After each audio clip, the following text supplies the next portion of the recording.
indeterminado e que é uma situação que resulta daquilo que vem sendo as conversações no âmbito do diálogo político. Vamos então fazer uma pequena análise, ouvindo então a opinião dos deputados. Começava por si, deputado Caifadine. Isto é uma vitória do diálogo? Bom, eu acho que esta é uma vitória do povo. Primeiro, permita-me cumprimentar os telespectadores e os colegas deputados e assim. Indo à pergunta que me coloca, eu acho que esta é a vitória do povo moçambicano. O povo moçambicano já clama pela paz, já há muito tempo que o povo moçambicano vai clamando para a paz. A paz faz parte do desenvolvimento de qualquer país. A paz faz parte da tranquilidade de qualquer cidadão. A paz é aquilo que todos nós almejamos para a nossa tranquilidade. Eu acho que esta trégua definitiva vem trazer aquilo que sempre Sua Excelência Presidente Filipe Jacinto Nyusi disse, que temos que encontrar todas as alternativas para que haja paz. E é preciso não olhar a paz como algo que está na mão de alguém. Todos nós devemos estar engajados. E o Presidente Nyusi sempre disse, para ele, nada iria impedir para que houvesse paz. Ele estava aberto para dar tudo aquilo que fossem os seus subsídios e tudo aquilo que fossem condições para que haja paz. E o presidente da Renamo entendeu esta abertura do presidente da República. Os dois foram se comunicando e estão a chegar a consensos para o bem do nosso povo. Eu acho que o povo sai a ganhar, Moçambique sai a ganhar, todos nós saímos a ganhar se de facto manter-se essa paz efetiva, manter-se a estabilidade territorial e fazer-se com que os moçambicanos todos estejam unidos para o desenvolvimento de Moçambique. Deputado Magomisi, também a mesma questão. Certamente que esses são resultados que começam a aparecer deste diálogo político.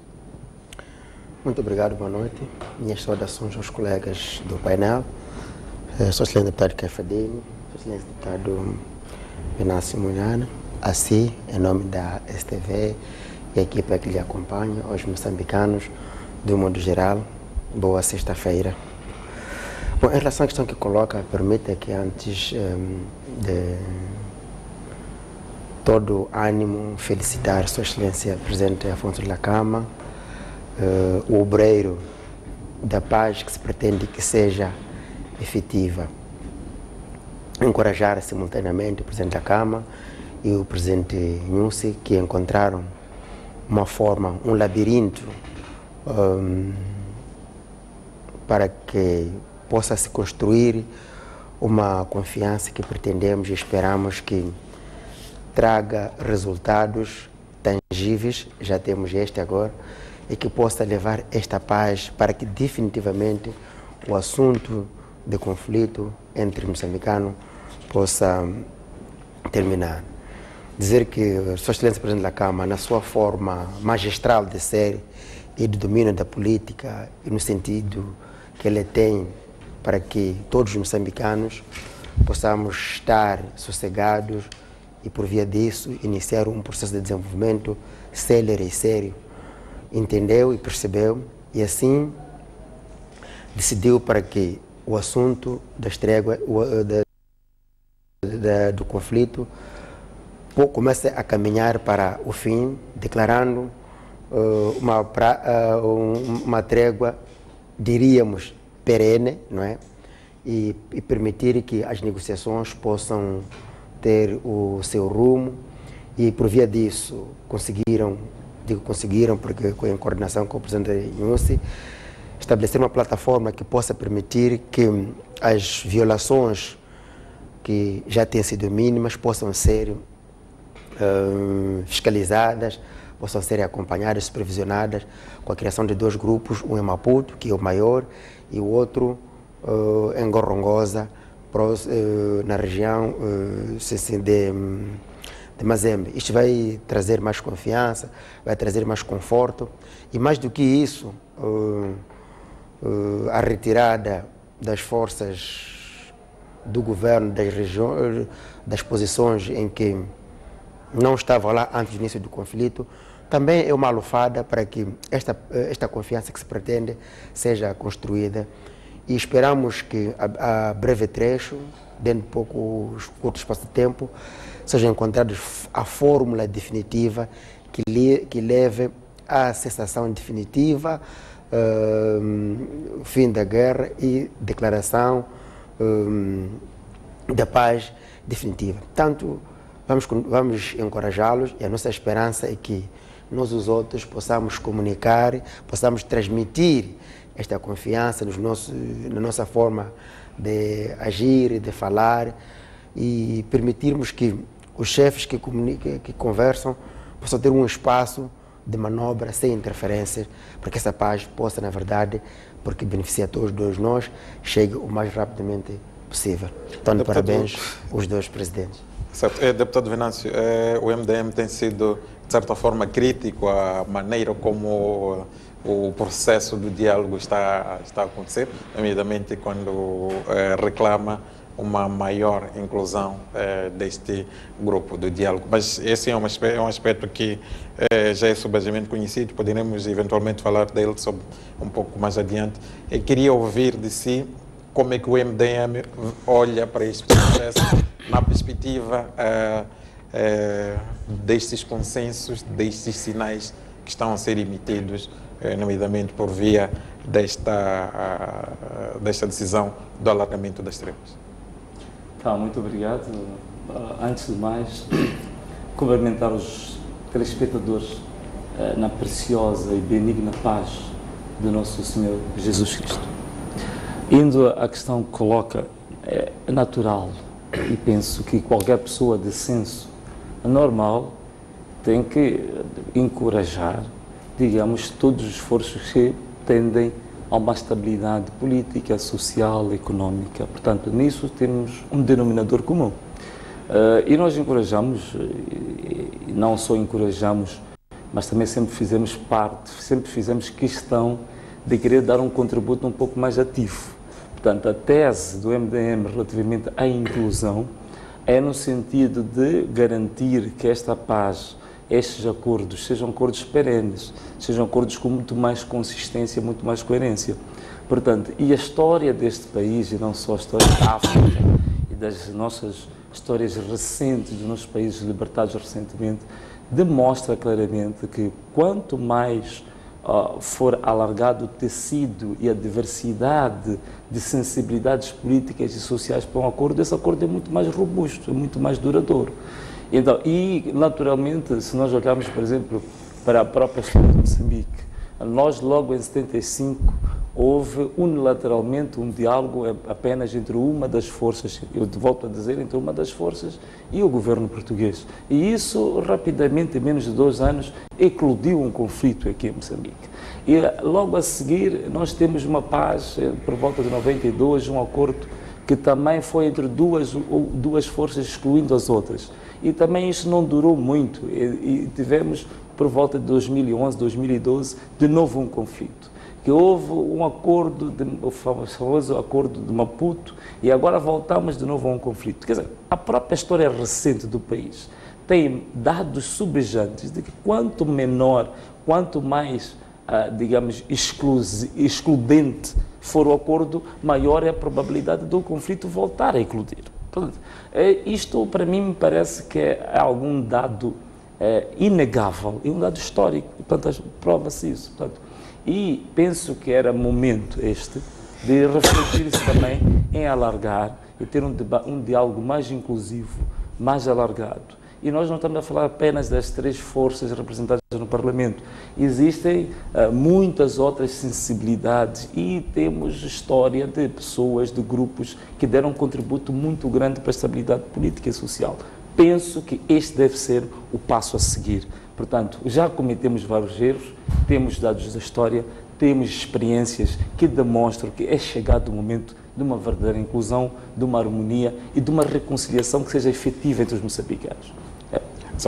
Deputado Caifadine, sabe-se que este anúncio do alargamento de tréguas e as decisões também do alargamento do perímetro das Forças de Defesa e Segurança em Gorongosa, são situações que efetivamente não dão o processo da paz como fechado. Portanto, queria saber de si, em termos de desafios que ainda encontra para que de fato cheguemos àquele bom porto que todos nós almejamos, que é a paz efetiva, partindo desta lufada de ar fresco que foi aqui emitido nesta semana. Há desafios ainda por ultrapassar? Bom, há desafios e nós, se repararmos, desde que o presidente Nhosi disse que nós, os moçambicanos, é que tínhamos que resolver o assunto da paz, nós, os moçambicanos, é que deveríamos ativamente encontrar o que são as nossas diferenças, depois de falar-se dos observadores e tal. Ele sempre disse, e foi vertical, que o assunto da paz, nós, os moçambicanos, é que temos que encontrar a solução. E a solução parte por confiança, tem que haver confiança entre os moçambicanos. Eu acho que este princípio das decisões que estão a ser tomadas, isto traz confiança entre as partes. Traz confiança entre as partes, porque o primeiro princípio é que devemos chegar à conclusão de que esta confusão, esta guerra que tem existido é entre irmãos moçambicanos. E chegarmos à conclusão o que é que de fato nos divide. E daí eu acho que já se encontraram o que é que nos divide neste ambiente todo, nesta interação entre os dois, entre a Sua Excelência Presidente Nhosi e o Presidente da RENAMO. E eu acho que já estão a trocar esta impressão de irem conversando, estão-se a compreender o que é que de fato se quer entre o que é que o líder da RENAMO acha que são as reivindicações que tem, e o Presidente da República, Filipe Jacinto Nhosi, que é o chefe do Estado e comandante em chefe das Forças de Defesa e Segurança, também tem que compreender, tem que compreender o que é que de fato essas reivindicações custam ao país e o que é que influenciam para a governação do país. E é importante todos reconhecermos que nós estamos num processo de cada vez mais consolidarmos o nosso sistema democrático. E a consolidação do sistema democrático passa por entendermos-nos como moçambicanos, entendermos-nos como concidadãos e construirmos o nosso país todos juntos.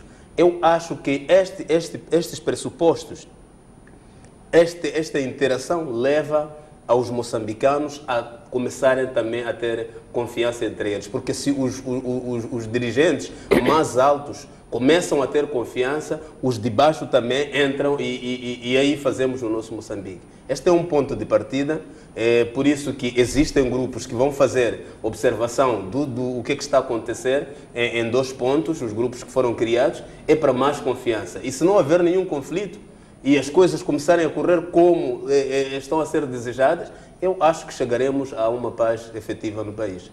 Deputado Mugumice, vê algum desafio? Como é que interpreta esses sinais que estão a ser emitidos? Estamos no caminho certo exatamente para aquilo que todos nós almejamos? Bom, os desafios fazem parte do nosso dia a dia e eles nos fazem crescer. É preciso perceber que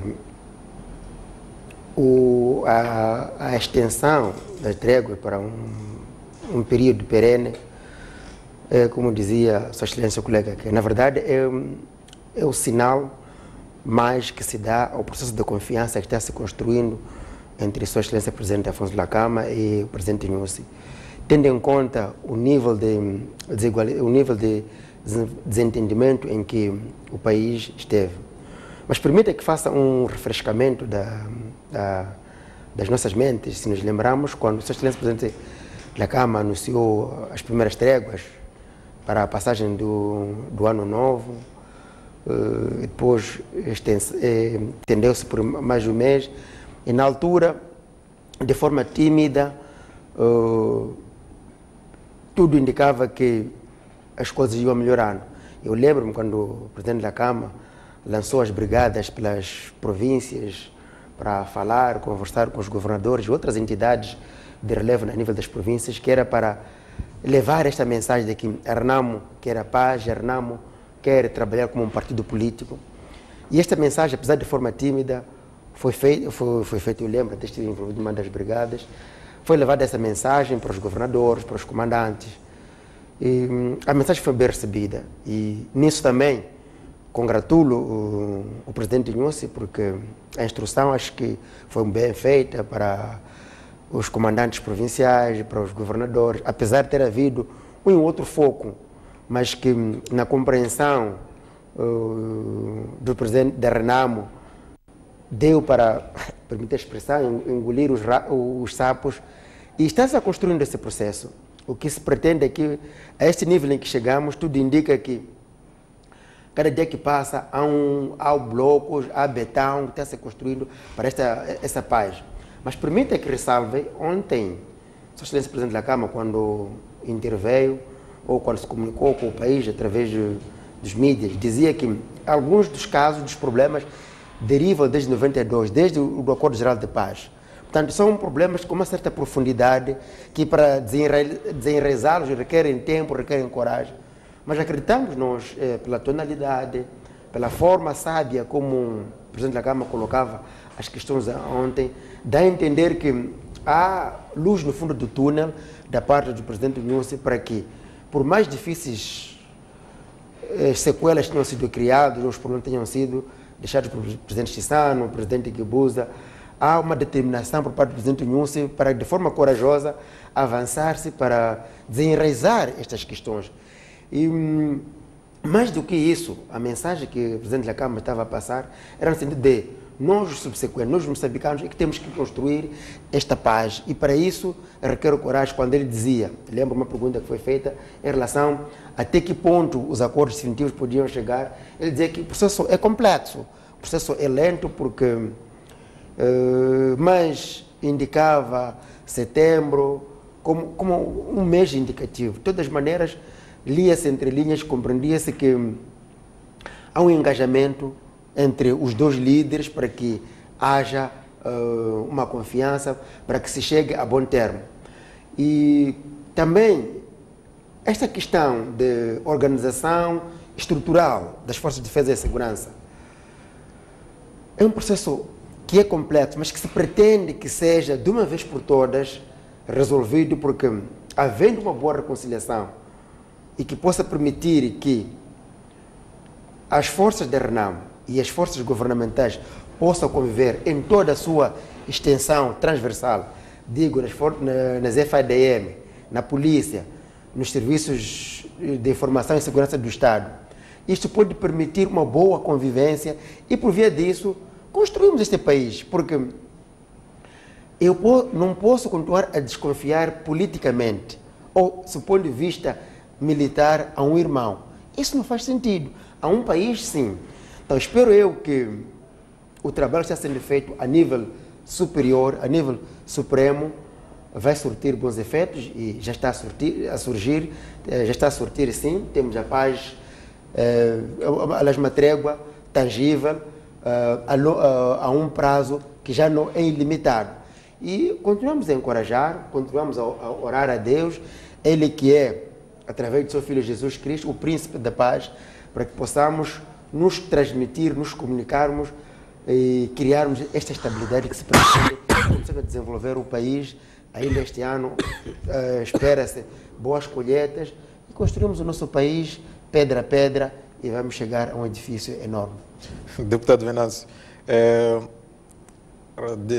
destaca-se aqui então a questão da confiança, que era, recuando um pouco, olhando aquilo que era a equipe de mediação que esteve a acompanhar o processo, destacava exatamente essa questão da confiança.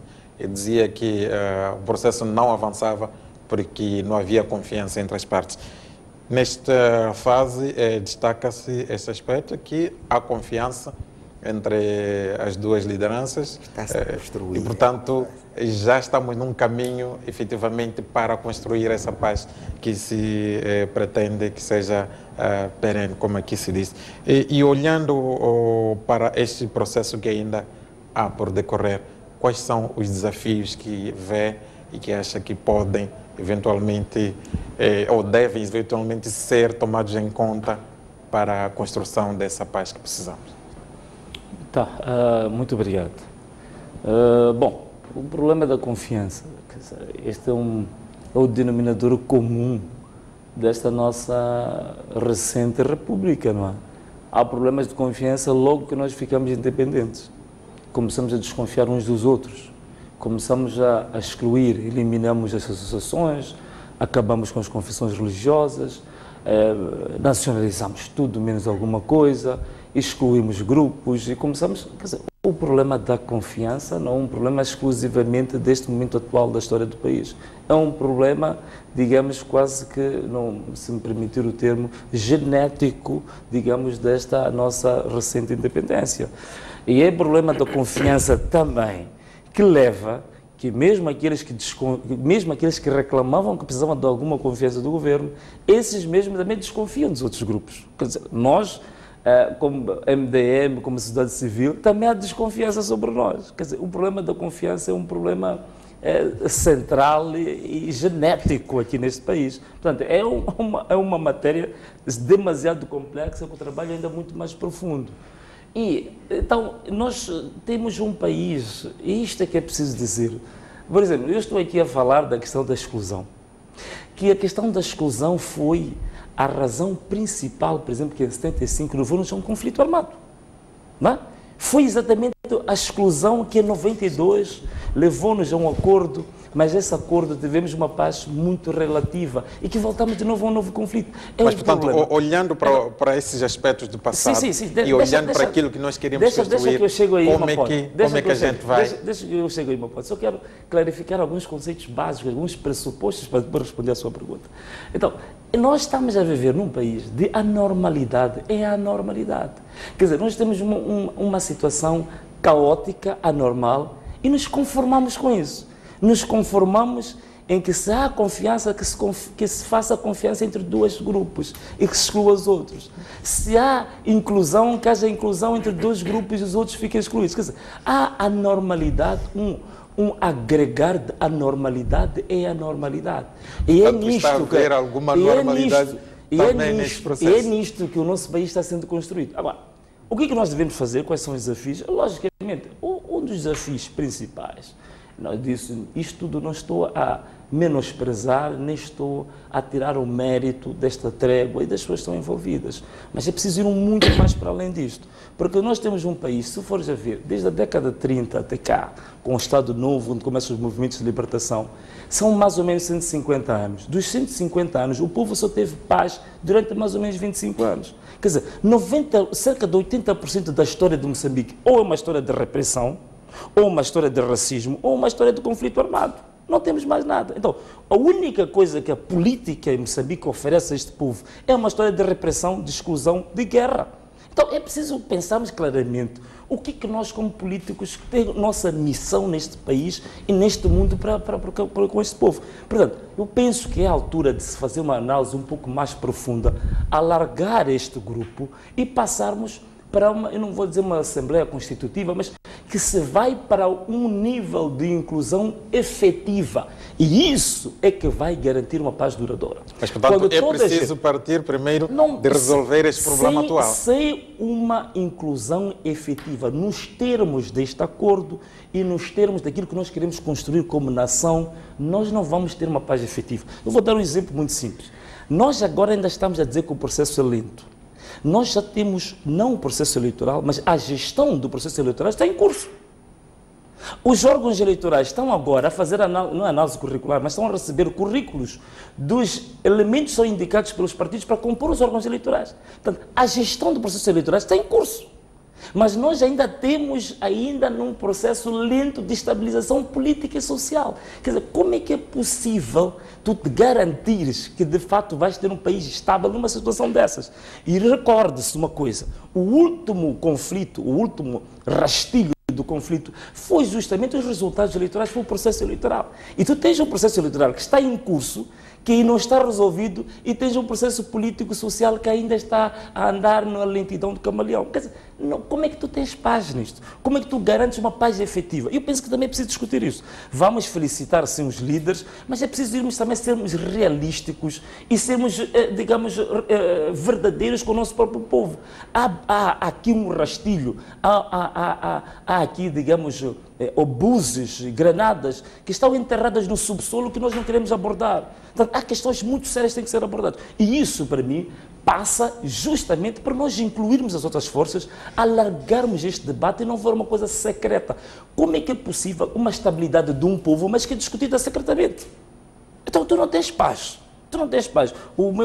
Sua Excelência Magomisse, que é o meu irmão em Cristo, sabe muito bem do que eu falo. Quer dizer, você não pode, de forma nenhuma, garantir paz. Quando você tem segredos, você tem coisas secretas. Você está a discutir a paz de um povo, mas como uma organização secreta. Não pode ser. Tu não vais ter paz efetiva. Mas, portanto,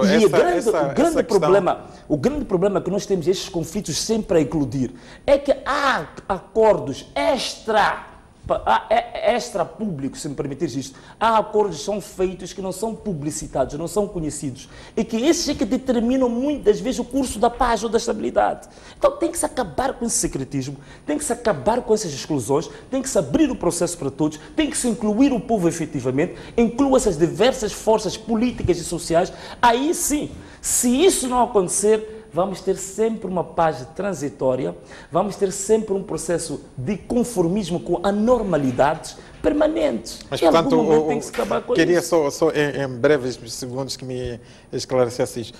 Não acha que essa questão da inclusão possa ser abordada depois de resolvido esta tensão atual?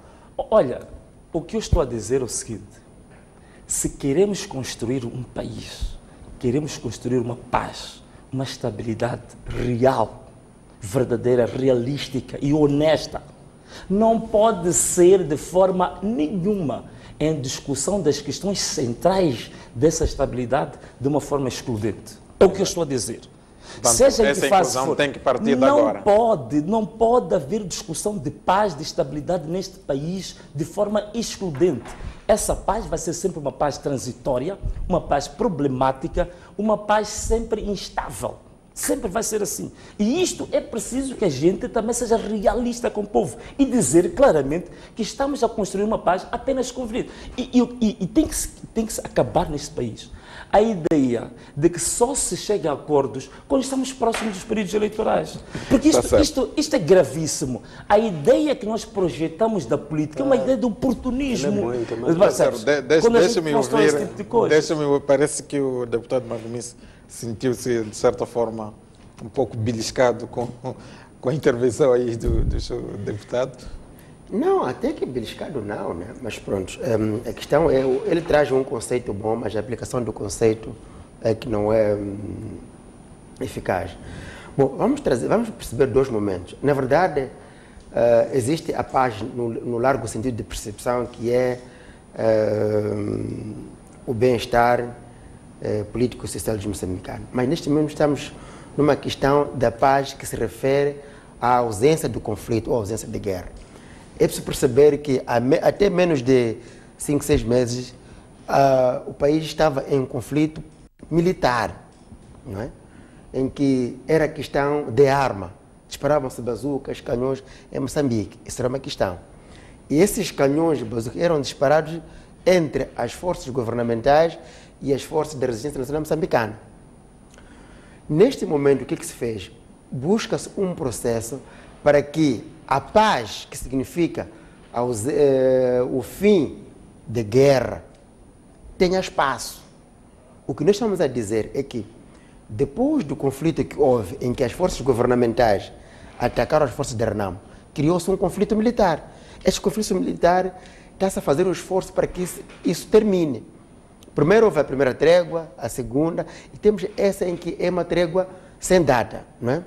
O que estamos a dizer é que está-se a construir um mecanismo próprio para que lancem-se bases para que se crie a paz efetiva, que é não apenas a ausência de guerra, mas também o sossego nas áreas sociais, nas áreas políticas. Quanto a isso, há um trabalho que está sendo feito. Eu lembro-me que há menos de 1 ou 2 meses, o Presidente da República falou com o Presidente do MDM. Todos nós vimos a pomposidade com que isto foi tratado pelo próprio MDM. E o que ouvimos a saber é que o Presidente da República estava a dar informação e buscar opiniões do MDM como tratar a questão da paz, de um lado. Também nos finais do ano passado houve uma conferência ou um seminário sobre a paz, em que o MDM fez parte, em que houve um orador, em que juntou a Renamo, juntou a Frelimo, juntou o MDM, em que tratou-se a questão da paz e descentralização. É um processo. Neste momento, não é possível o presidente da Renamo, o nosso presidente, juntar-se com o presidente David Simango, porque está nessa situação. De todas as maneiras, está tudo salvaguardado, tal que, logo que o draft das propostas que estão sendo produzidas pelas duas equipas, da Renamo e do governo, ficarem prontas, há espaço para que tanto o MDM como a todas as organizações da sociedade civil tenham espaço para se discutir em sede própria, que é a Assembleia da República. Neste momento estamos num processo atípico. Sendo um processo atípico, tem que ser resolvido também de meios atípicos. É o que está a acontecer. Tem muita razão, meu irmão. Deixa-me ouvir o deputado Caifadinho. Sim. E terá espaço, perante estes cenários todos, esses dados todos lançados. Que comentário aqui? Bom, nós sabemos que o colega Venâncio, ele filosofa de uma forma apaixonada quando o assunto é política, mas é verdade que ele sabe que também este processo, ele próprio disse que era um processo atípico e nós estamos a construir uma democracia. Ele próprio disse que é uma independência que é muito recente, um país jovem em termos de democracia, em termos de independência, e estamos a construir a nossa democracia e o nosso Estado. Essa questão de resolver conflitos ou resolver um problema, muitas vezes não há uma fórmula já clara que este conflito acaba assim, senão o conflito Israel-Palestina já teria uma fórmula, o conflito Síria, sei que há vários conflitos que vão surgindo e há conflitos até sociais que não têm nada a ver com arma, que vão acontecendo, mas que a fórmula para resolver, quando nós olhamos, temos que é fácil resolver, mas depois vamos descobrir que afinal não é tão fácil assim. Eu olho este conflito nosso como, por exemplo, alguém vai a um médico e o médico detecta que ele tem um problema na perna e deve ser operado. Eu acho que o médico não vai precisar de rasgar a cabeça, rasgar enquanto já detectou onde está o problema. Este é um conflito, como dizia o colega Magomis, entre as forças governamentais e a Renamo. É um conflito situado, localizado, tem que ser resolvido. E todos depois vão dar a sua contribuição para que construamos o nosso país. É certo que toda a gente quer entrar, outros para falar, outros até para emperrar aquilo que é o debate, cada um tem a sua ideia. Porque nesta coisa de resolução de conflito, às vezes pensamos que estamos a dar uma ideia boa, enquanto esta ideia pode até perturbar o próprio processo de resolução daquele problema. Eu concordo que há razões, o MDM tem direito de exigir estar lá, pode estar, e é bom porque todas as forças vivas da sociedade têm que dar o seu contributo para a manutenção da paz. A felicidade e a paz é algo que temos que continuar a cultivar até onde formos. A questão de democracia é uma questão que até os filósofos que comentaram sempre, cada um tinha a sua maneira de comentar. Dizia aqui o deputado Magomis que o presidente da República ouviu o presidente do MDM. Ouvindo o presidente do MDM, nós os moçambicanos achamos que o MDM todo já foi ouvido. Mas já pode existir um membro do MDM que não se sente confortado porque não estava lá na sala naquele dia. Mas é assim, as organizações às vezes são ouvidas através das suas lideranças. Então eu acho que o deputado Venâncio tem razão daquilo que ele comenta, que é uma visão, mas a visão para a paz tem que ser várias visões, mas que essas visões ajudem as lideranças neste momento, Sua Excelência Presidente Nyusi e o líder da Renamo, para que de facto esta questão termine, porque aqui há o presidente Nyusi é o garante da soberania do Estado, é o garante da Constituição, é o garante, ele é o presidente da República. Então nós, os moçambicanos todos, somos obrigados a apoiar esta paz. É verdade que cada um à sua maneira, mas chegaremos lá. É importante que olhemos a paz como um assunto de todos nós. E este contributo, por exemplo, que estamos a dar mesmo aqui no debate, estamos a contribuir para a paz. Agora, dizer que os moçambicanos, a vida deles foi só de coisa, começaram a trazer desde o tempo colonial até hoje. Não, os moçambicanos uniram-se e tiraram o colonialismo português daqui, do país. É um processo. Os processos de construção de uma nação sempre vão ter seus desafios. Esses desafios são o que fazem as pessoas continuarem a viver para que enfrentem esses desafios. Sim, a autossatisfação é algo que dificilmente vai atingir a qualquer cidadão. O importante é vivermos e estarmos todos em paz. Sr. Deputado Venâncio, eu permita que um segundinho só. Peço que me entenda, estamos mesmo em cima da hora. Vou lhe dar apenas 30 segundos. Não, é que eu acho muito interessante. O meu colega, amigo, Caifadine, diz uma coisa muito interessante. Diz que é necessário haver várias visões para que a gente saiba justamente para onde é que vamos. Está a ver? É interessante nós notarmos que, do ponto de vista, e já que ele está a falar de filosofia, do ponto de vista filosófico, do ponto de vista do ideal, todos nós sabemos o que está certo. Agora, na prática, não é exatamente isto que está a acontecer. Quer dizer, é interessante ouvir do Caifadine dizer que é preciso várias visões. Então, se são várias visões, por que nós queremos construir um acordo e a estrutura do acordo de uma nação com duas forças? É tão básico e tão linear como isto. Quer dizer, acho que é impressionante como é que nós somos tão conhecedores. Mas estamos mesmo em cima da hora, vamos obedecer. Vamos fazer um breve intervalo. Voltamos à segunda parte, eventualmente poderemos dar um pequeno tempo exatamente para fecharmos esse aspecto. Peço a minha realização. Vamos a um breve intervalo, voltamos na segunda parte.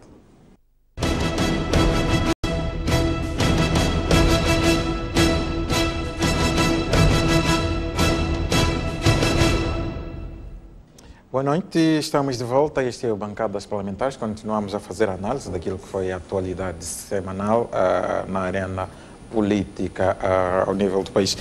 Falávamos aqui então desta questão da paz, da questão das tréguas. Esta situação da paz é sempre um debate um pouco apaixonado e que todos nós certamente temos uma forma, uma visão pela qual achamos que se deve caminhar, mas o fato é que com ou sem inclusão há um problema que está a ser resolvido e de certa forma, como os três convidados aqui fizeram questão de mencionar, é preciso saudar os esforços que estão a ser feitos, é preciso acreditar nos passos que estão a ser dados, mas, portanto, em breves minutos, consta que o deputado Caifadine, o deputado Magomisse, tinham algum aspecto a mais para acrescentar, exatamente para fecharmos este assunto, e não é um assunto que se esgota num dia, num único programa. Certamente teremos mais ocasiões para falar acerca deste processo todo. Deputado Magomisse. Sim, dizia antes que é compreensível a reivindicação do MDM, mas há um adágio ou um ditado popular que diz assim: normalmente quando se apanha o pico, para tirá-lo, tem que ser do mesmo local por onde saiu. Neste momento aqui, o que aconteceu aqui é um conflito entre as duas forças. Por exemplo, o acordo que houve aqui, na minha percepção, é que tem que se retirar tropas e tem que se haver uma equipa de fiscalização composta por militares. O MDM ia enviar a quem? Enviando, não sei. Qual é a compreensão? Não querendo dizer que seja... É uma pergunta. Não é uma pergunta. É essa questão.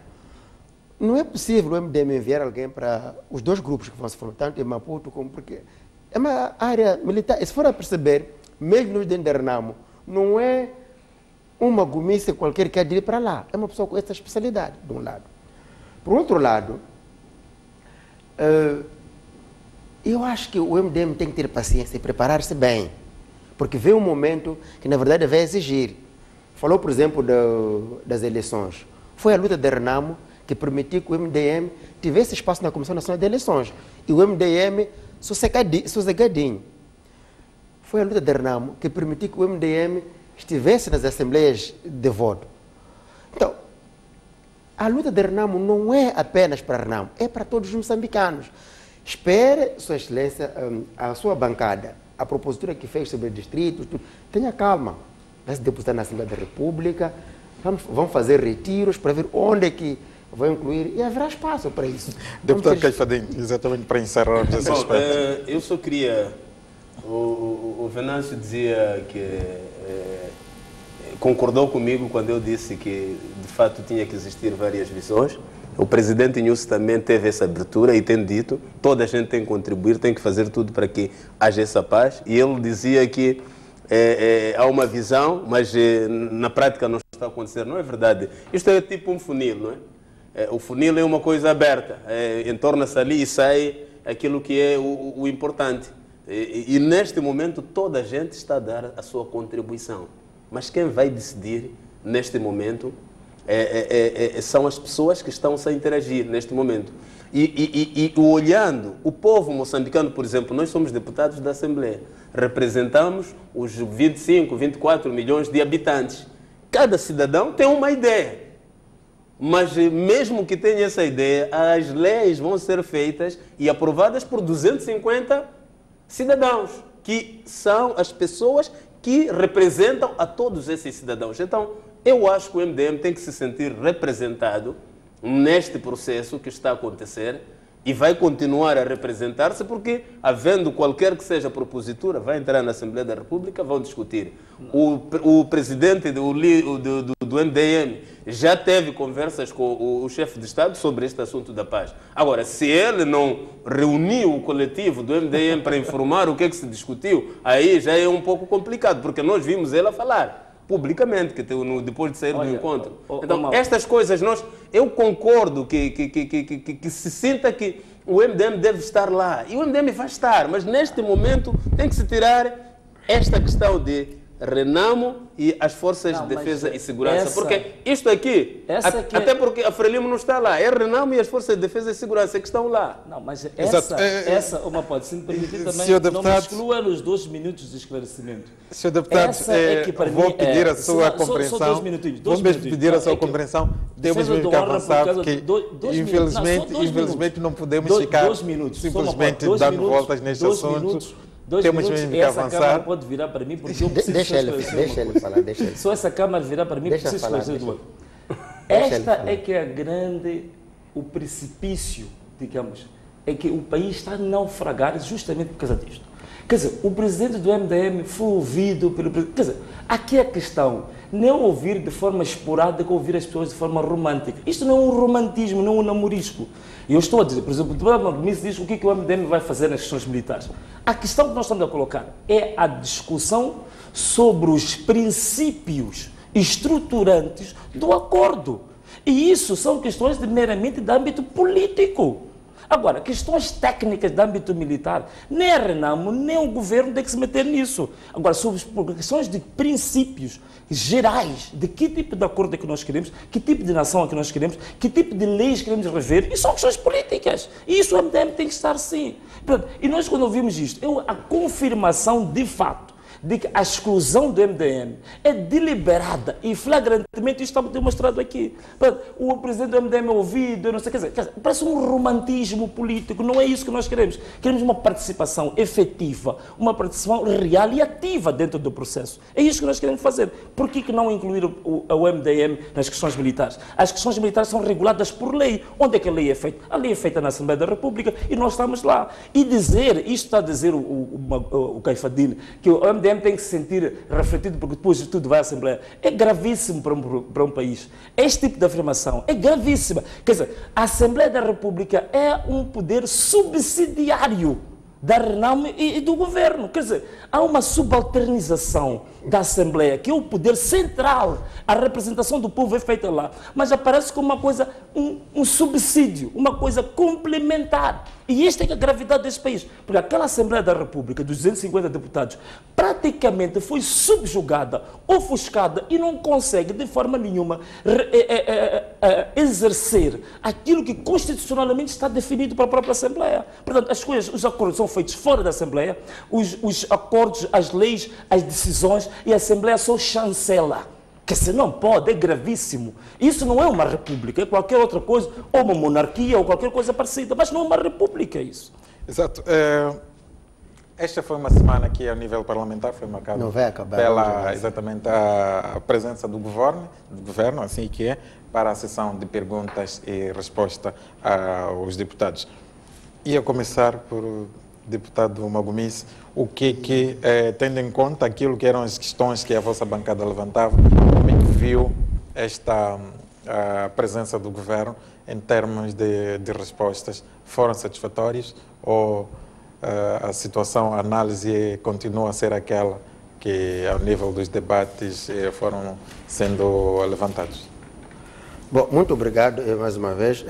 É constitucional que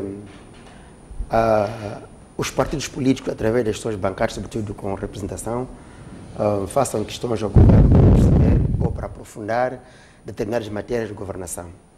E para esta sessão, a Arnam formulou 5 questões, nomeadamente a questão sobre o salário mínimo, a água potável, a questão sobre combustíveis líquidos, a questão sobre transportes e comunicações, florestas e fauna bravia. Foi perceptível, todos os moçambicanos acompanharam, porque percebemos que os órgãos de comunicação social difundiram massivamente as questões e as respostas que o governo foi fazendo. E no encerramento, ontem, ou no fim do debate ontem, a Arnam foi clara em afirmar que as questões não foram, as respostas não foram satisfatórias. Não foram satisfatórias, eu daria um exemplo só para perceber, só falarmos da questão da água. Quando falamos da questão da água, muitas vezes olhamos para a situação de Grande Maputo ou de Maputo, onde todos temos água canalizada. Mas se nos percebermos a questão, eu vi ontem que o presidente Nilson estava como delegado em Nangade. A questão que está em Nangade, para beber água potável em Nangade, é um assunto sério. Não há água potável em Nangade. Eu conheço. Vai a Tete, Moatize, não tem água. Mago, não tem água. Xangara, não tem água. Vai a Manica, Tambara, Macossa, Machaze. Vai a Nhambane, Mabote, Funhaloro, Panda. Vai aqui a Gaza, sim, uma parte de Manjacasa, Massangene, vai uma parte de... Quer dizer, quando falamos de água, fazemos as fórmulas matemáticas para mostrar uma pequena amostra daquilo que Moçambique real é. Mas, na verdade, aquilo que Moçambique é, não é verdade. As populações não estão a ter água potável. Com as secas cíclicas, a situação fica pior ainda. Ficou provado, com a seca do ano passado, que os furos ou as bombas que se falam não existem. Pessoas deslocaram-se, não por causa da guerra, mas por causa da seca.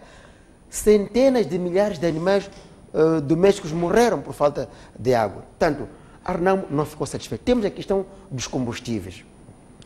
Qual é a fórmula, ou qual é a forma que o governo usa para indicação, já que não há concurso público, muito menos nacional ou internacional, para que os importadores possam ganhar esse concurso? Qual é a fórmula que é usada? O que se sabe é que aqueles que trazem vantagens para o grupinho de nomenclatura daqueles é que são selecionados a dedo e até uma renovação obscura dos contratos. Qual é a razão dos combustíveis, primeiro, serem caros? Segundo, falar-se sempre de escassez. Agora que estou a falar, não há gás no mercado, pelo menos aqui em Maputo. Qual é a explicação? Qual é a explicação? Portanto, isso estamos a dizer. O salário mínimo anunciou-se, quer dizer, é preciso, como eu dizia ontem, em algum momento, que parece-me que os moçambicanos estamos a perder o senso humano. E eu até comparo a questão do senso humano com a questão dos paquidermes, que tem uma relação social com os homens. Tem mais sociabilidade do que a nós próprios. Como é que vai-se anunciar um salário que não satisfaz 1/3 das necessidades básicas para aquilo que é tido como o básico para os moçambicanos, uma família de 5 pessoas? E, na vossa opinião, havia condições desse salário ser... Como é que não haver condições se uma parte de moçambicanos roubou 2 mil milhões de dólares? Um grupo que não chega a 100 de moçambicanos roubou este dinheiro. Como não há condições? Se esses podem tirar isso e o governo assumir isso como dívida de Moçambique, como é que não tem coragem de assumir dívida de 2 bilhões de dólares para menos de 100 pessoas e não quer assumir o milhão para os outros 25 milhões de moçambicanos? Há condições, sim. Não é possível, há condições. Então, o que nós estamos a dizer é que este governo está a ser incapaz.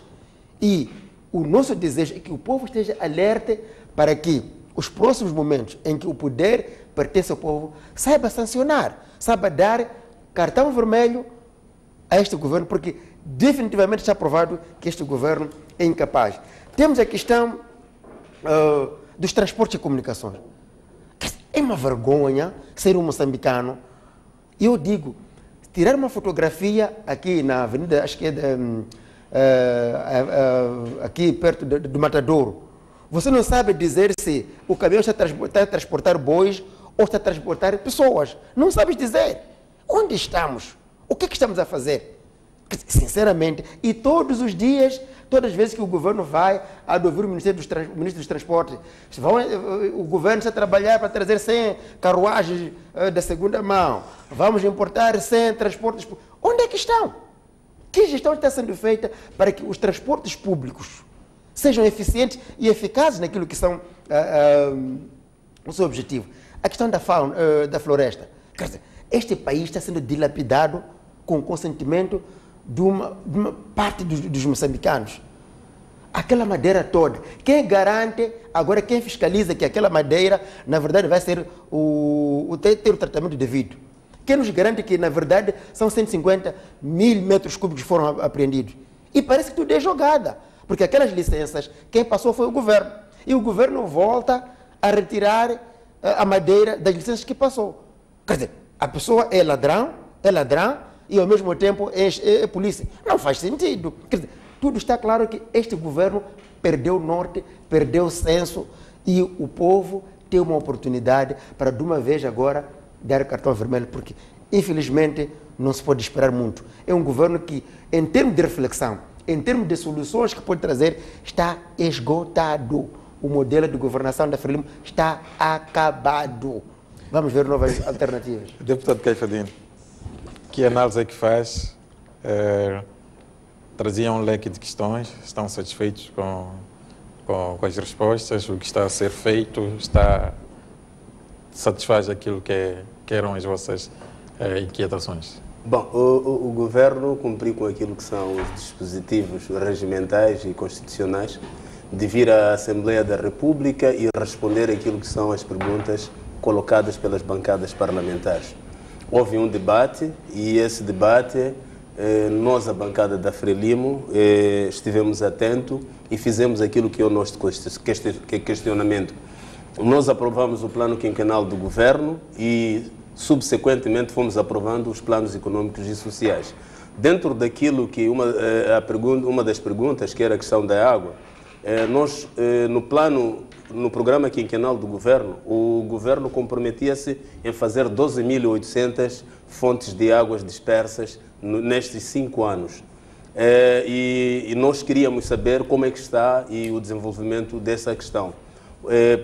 Desde que este governo tomou posse até hoje, foram construídas 5.500 fontes de águas dispersas nos distritos e 24 sistemas de água também nos distritos, e foram também, se formos a ver dentro das cidades, muita gente está a ter o ramal de água para as suas residências. É verdade que é um desafio.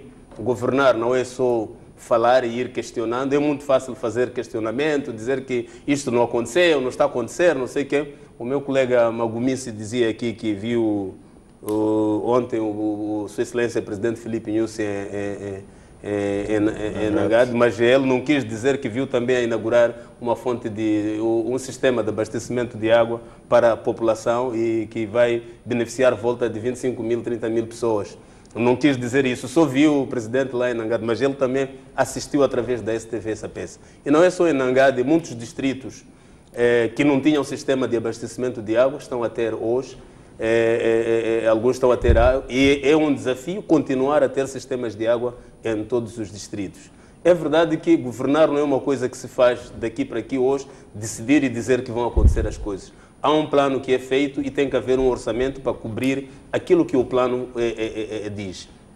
Então, estas coisas não passam só pelo desejo de fazer, passam por ter condições para fazer. Nós, quando olhamos, por exemplo, o sistema de salário, que é muito debatido, e eu acho que nós, às vezes, também temos que apoiar e ajudar a explicar como é que funciona o aumento salarial, porque não é algo que o governo senta e decide que o salário aumenta tanto. É algo tripartido. Estão lá os empregadores, está lá o governo, estão 3 forças que decidem sobre o salário.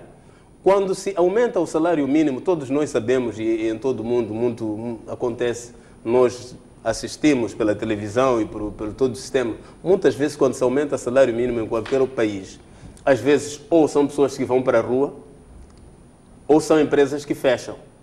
Porque o salário mínimo é algo que tem que olhar muito com o aumento da produção e da produtividade das próprias empresas e das instituições. Se não tens condições econômicas, não vais aumentar um salário que não vais ter sustentabilidade de pagar. O salário tem que ser aumentado com base naquilo que se consegue manter e ir pagando. É verdade que todos nós desejaríamos e gostaríamos de ter um salário alto, mas tem que ser um salário que no fim do mês vamos receber. Por exemplo, quem está numa empresa privada, o patrão tem que ter condições para pagar aquele salário. Por isso está lá as instituições para fazer esta discussão de salário. A questão de transportes. Esta é uma questão extremamente sensível e que não se pode olhar de uma forma apaixonada, porque nós todos, ao olharmos a questão de transporte, é preocupação de qualquer cidadão de fato, as populações têm que ser transportadas condignamente. O governo veio e explicou o que é que está a acontecer e é algo que tem que ser feito uma mudança com muita profundidade e tem que se olhar dos anos que foram feitos, porque é preciso olhar, por exemplo, nós temos os machibombos. Se temos os machibombos, por exemplo, vamos pôr 20, 30 machibombos ou 40 machibombos a andar pela 24 de julho, se calhar para curvar é extremamente complicado. Então, o sistema de transportar as pessoas é algo que mexe com várias outras questões. Mexe com estradas, mexe com a criação de novos bairros, mas o importante é que o governo trouxe aquilo que são os passos que têm a ser seguidos, vai aumentar a frota e vai olhar para a questão da gestão dos próprios transportes, porque é preciso olhar que temos, às vezes, carros que vêm aqui, que depois não há, quer dizer, quando avariam, não há a forma rápida de haver concertação. Então, eu acho que, em linhas gerais, aquilo que foi o debate feito no Parlamento, o governo veio responder aquilo que foram as perguntas colocadas. É verdade que as respostas podem não agradar a uns e outros. O importante é que o governo veio responder o que é que fez, o que é que está a fazer. E compromete-se a continuar a fazer aquilo que é o trabalho para garantir esta estabilidade do povo. Deputado Venâncio, também queria ouvir a análise da sua bancada em torno desta sessão, mas queria partir de um pressuposto. Uma das questões que a sua bancada e nas suas intervenções em particular levantava voltou a ser em torno da questão da inclusão das chamadas dívidas ocultas na conta geral do Estado. E recordamos que nesta quinta-feira, no encerramento da sessão, o primeiro-ministro respondeu e disse algo como a inclusão não significa necessariamente que o Estado esteja, pelo menos para já, a assumir estas dívidas e que não significa necessariamente que será, quer dizer, já são dívidas soberanas, que ainda há um esforço que deve ser feito pelas empresas que receberam esse valor e que serão elas a primeira instância a pagar e que o Estado eventualmente poderá entrar como última hipótese. Queria ouvir de si, sobretudo neste aspecto, esta resposta desfaz aquilo que eram, digamos, interpretações, aquilo que eram os comentários que vinham sendo feitos, ou nem por isso? Bom, essa pergunta não tem propriamente a ver com as 5 do MDM, mas como coloca, é assim, eu acho que é isto que eu acho muito interessante, quer dizer, pensar que o povo é assim tão ingênuo, que ainda estamos um pouco na fase pré-independência, em que a ignorância graçava no país, quer dizer, não faz sentido absolutamente nenhum, porque eu, felizmente, fui analista financeiro durante muito tempo, mas posso tentar explicar isso de uma forma extremamente simples. A partir do momento em que estes empréstimos são inscritos na conta geral do Estado, A inscrição é a assunção de que estas contas passam a fazer parte das contas públicas.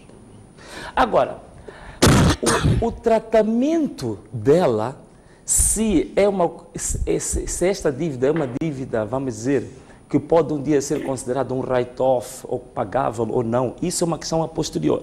Mas há um pressuposto básico, por exemplo, vou dar um exemplo muito simples, na matéria bancária, por exemplo.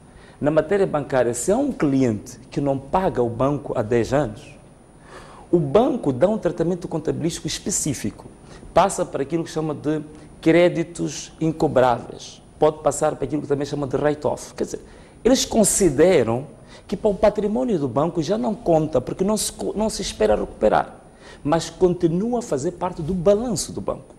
Portanto, a partir do momento que nós aceitamos essas contas, entrar para a conta geral, estamos a assumir que fazem parte das contas públicas.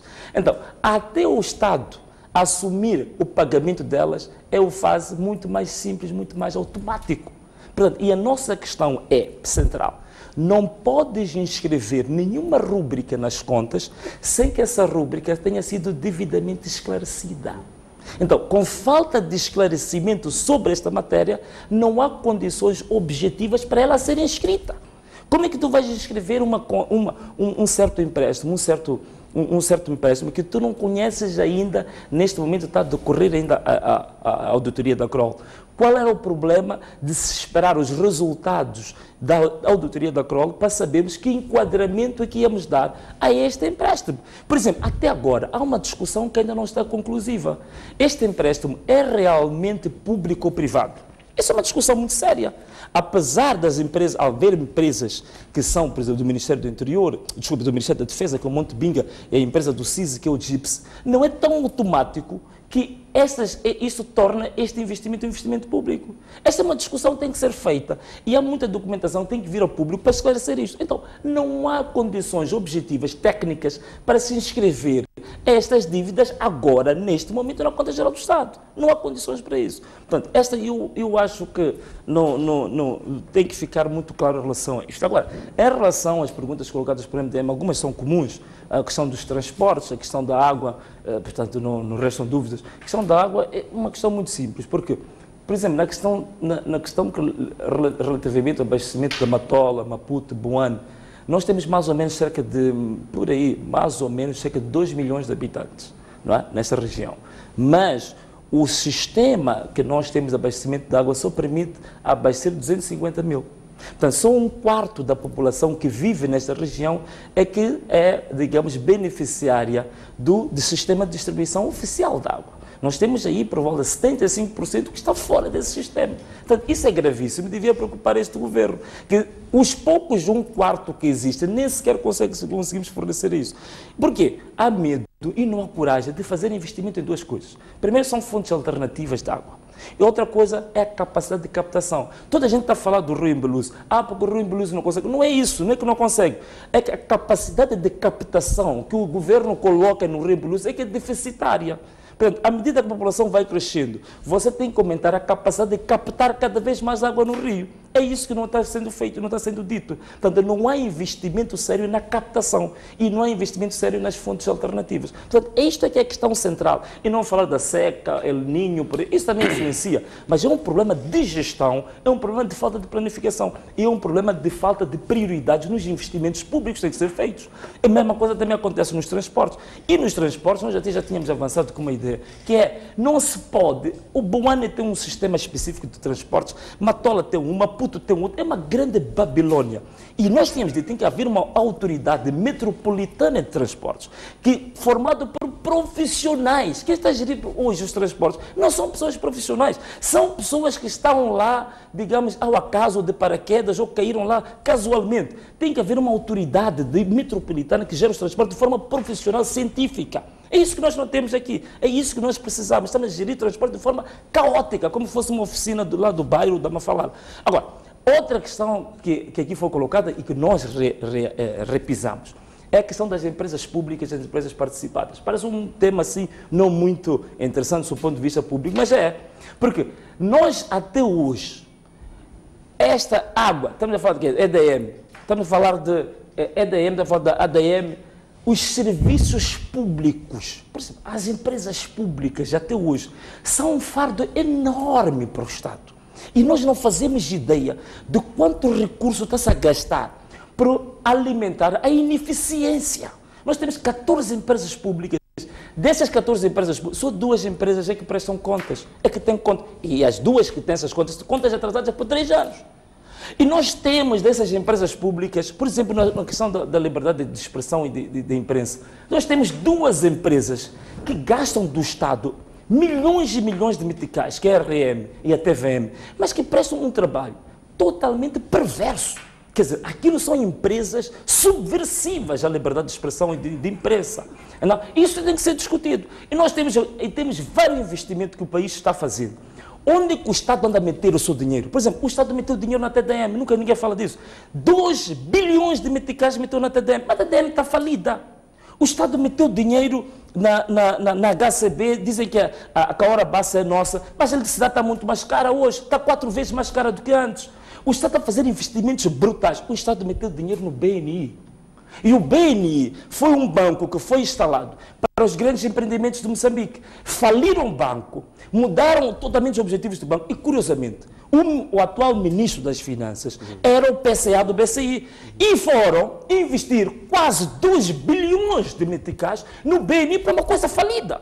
Portanto, só para nós percebermos que está-se a perder muito dinheiro do Estado em negócios falidos, em negócios apenas para alimentar os tais 100 elementos, as 100 pessoas da elite moçambicana, que estão a sugar e a trucidar o sangue do povo. Estão a sangrar esse povo, estão a destruir esse país. Eu não sei exatamente o que ainda restou deste país. Já se vendeu quase tudo. Já se vendeu quase tudo, está-se a destruir o país, está-se a pôr isto uma Babilônia, um caos total esse país. E concluindo, portanto, na vossa análise...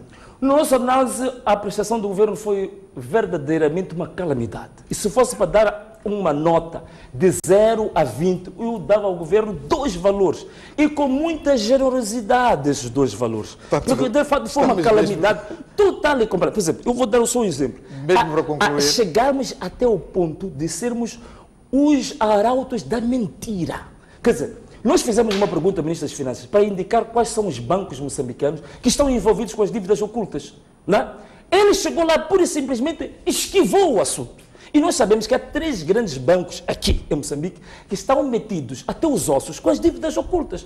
Um dia desses, esses bancos estão a arrebentar, estão a criar problemas neste país. E ele não fala disto. Pura e simplesmente esquivou este assunto. Portanto, é gravíssimo. Para além da má gestão, é um governo fraudulento, de burla, e eu concordo com o Magomice. É chegada a hora, se me permitir essa câmara virar bem para mim, é chegada a hora dos moçambicanos se levantarem, porque este país não pode continuar assim.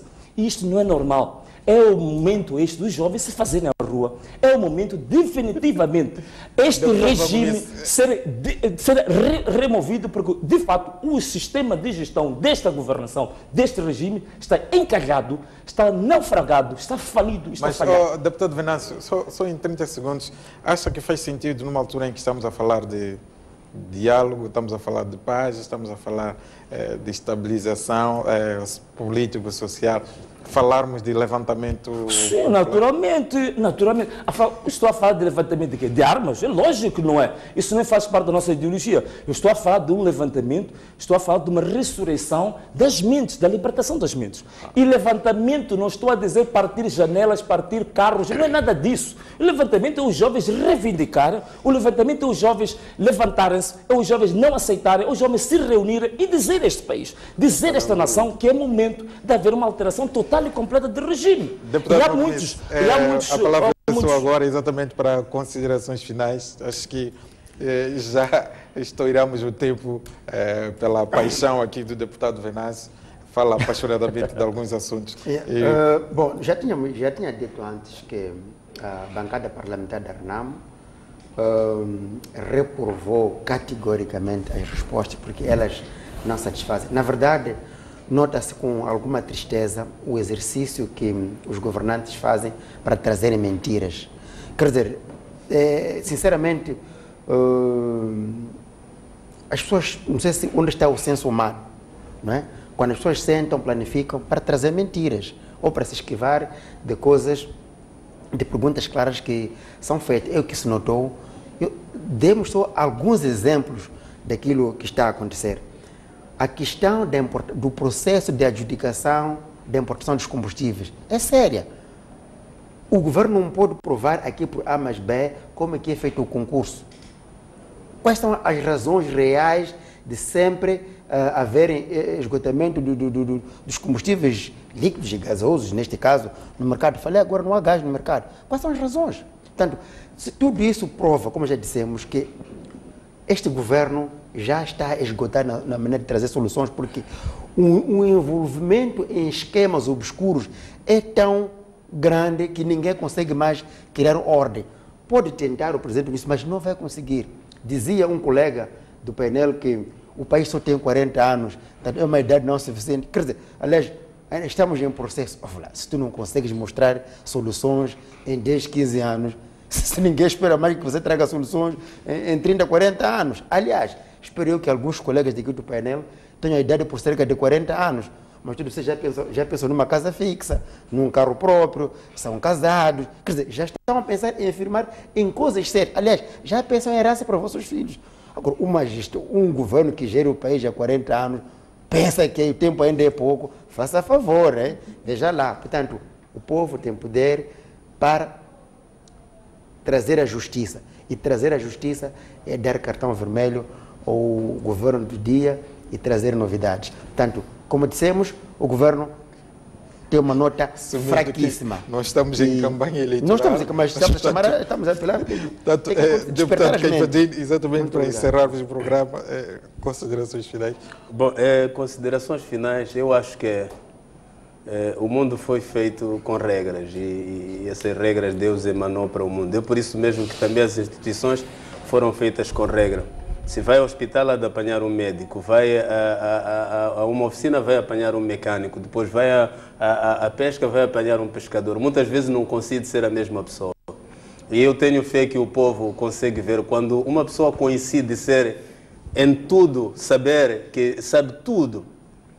O povo sabe analisar que é um sensacionalismo político. Governar é algo que precisa de muita ponderação, muita serenidade e, acima de tudo, muita responsabilidade. Falar, atacar, insultar e criticar são coisas que podem ir acontecendo, mas precisa de muita ponderação para assumir estas coisas todas. Governar é algo que precisa de muita responsabilidade. Há países que estão democraticamente há mais de 240 anos, outros estão há 200, a 100. Estes países até hoje a gente vê países do primeiro mundo, nas eleições, o povo a reclamar que há falta disto, há falta daquilo. A construção dos Estados, vamos até o fim do mundo a construirmos e o nosso ego sempre vai exigir que a gente quer mais, quer coisa diferente. Antes tínhamos um telefone que não usava o WhatsApp, hoje tens um telefone com WhatsApp, amanhã tens outro que vai ter outra tecnologia. A vida exige sempre coisa que vai crescendo, mas as pessoas que fazem este mundo são as pessoas que devem ter responsabilidade. Eu acho que é normal termos a oposição que temos.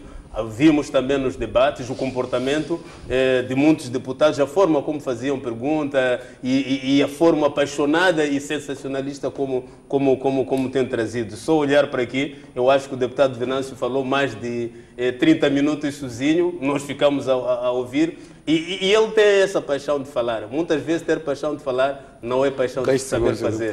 Muito obrigado. Está tudo dito por hoje. Assim que nos acompanhou, fique desse lado. Muito obrigado. Voltamos de hoje a 8 dias. Continua com o resto da programação da STV Notícias.